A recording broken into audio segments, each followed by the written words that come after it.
the different products that they are already having.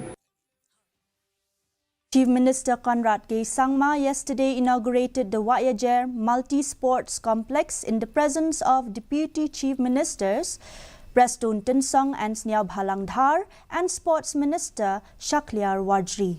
In his address, Chief Minister Conrad K. Sangma said that the inaugural of PA Patugan Nengminja Athletic Stadium in Tura in the previous week and the recently concluded Meghalaya Games are testimonies to prove that the government is committed to the youth of the state.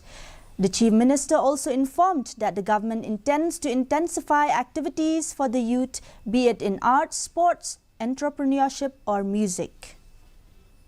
In terms of capital investment, the infrastructure, it has tripled in the last 5 years.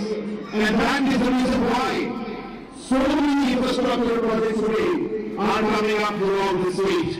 And many more will come to the coming